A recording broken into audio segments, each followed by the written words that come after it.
सर्वांना नमस्कार.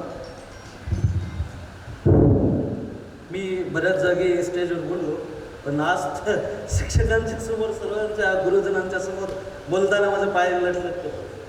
आदरणीय गुरुवर वर्ग, गुरुर ब्रह्मा गुरुर विष्णू, गुरुर ब्रह्मा गुरुर विष्णू, गुरुर देवो महेश्वरा, गुरुर देवो महेश्वरा, गुरुर साक्षात परब्रह्म तस्मै श्री गुरुवर्ग. आदरणीय गुरुवर वर्ग आणि माझ्या मित्रांनो आणि ताईंनो, आज हा कार्यक्रम माझ्या एकट्यामुळं नाही झाला.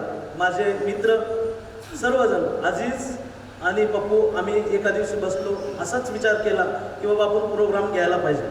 तर त्यांचं हो म्हणणं आलं. त्याच्यानंतरच सर्वजण मित्रांना मेसेज टाकला ग्रुपमध्ये की कार्यक्रम करायला पाहिजे, तर करू. आणि सर्व मित्रांनी त्यामध्ये होकार दिला. आणि सर, कार्यक्रमाचं नियोजन हे चार दिवसातच झालं. त्याच्यामुळं आमच्याकडून काही चुका वगैरे काही झाला असेल तर क्षमा मागतो. आणि आदरणीय आपल्या शाळेचे संस्थापक अध्यक्ष माननीय प्रशांतजी चमके सरांना मी कॉल केला होता. त्यांना सुद्धा निमंत्रण देण्यासाठी आम्ही सर्व मित्र जाणार होतो, पण सर कोकणामध्ये काही फॅमिली प्रोग्राम असल्यामुळं गेल्यामुळं त्यांनी येऊ शकले नाही. त्यांनी सांगितलं की तुमच्या कार्यक्रमाला शुभेच्छा असं सांगितले त्यांनी. आणि सर्वजण तुम्ही इथं आलात, तुमचं सर्वांचं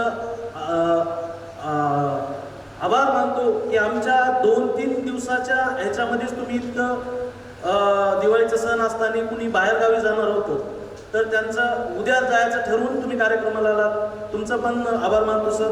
आणि माझ्या लाडक्या मित्रांचं, कारण खूप दुरून आलात सर त्यांनी. आज 20 वर्षाच्या नंतर एकत्र येत होतो आम्ही. तर आमचं जे नेहमी बोलणं होतं ते कोणी 1-2 वर्षाखाली भेटलं असेल, 4 वर्षाखाली भेटलं असेल, म्हणजे ते बोलणं आज एवढं मोकळं वाटून चालला की आम्हाला आज भेटल्यापासून एवढा आनंद वाटायला की सर्व एका जागी भेटल्यासारखं वाटतं. त्यावेळेस तर आम्ही तर सगळ्यामध्ये हुशारच होतो, पाठीमागेच दिसत सगळे सांगतच होते, अरे तुझा भाऊ हुशार आहे, तू कुठं असं. सर त्यावेळेस आम्हाला म्हणजे काय कुणाची बुद्धी कशी चालवून काय माहिती नसतं.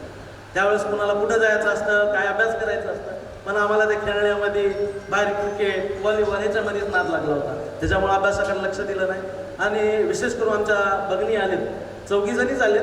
नेक्स्ट टाईम जास्त येतील, कारण का त्यांना पण येणं सोपं नसतं, कारण का ते दिलेल्या घरी असतात. आपण काही करू शकतो, पण त्यांना यायला खूप अवघड असतं. त्यांनी पण आला, त्यांचा पण आभार मानतो.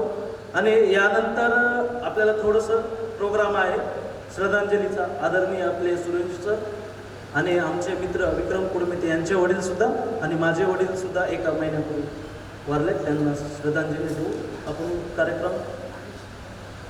आणि आमचा मित्र नागेश, त्यांचं पण निधन झालं होतं, त्यांना पण श्रद्धांजली देऊ.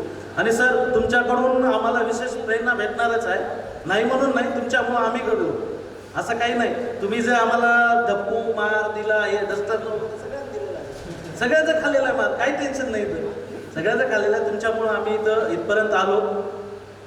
माझ्याबद्दल सांगायचं म्हणजे मी राजकारणात गेलो. जिथं कोणाला छंद नसते ते राजकारणात जातं, ज्याला काम नाही त्यानं राजकारणात जातं.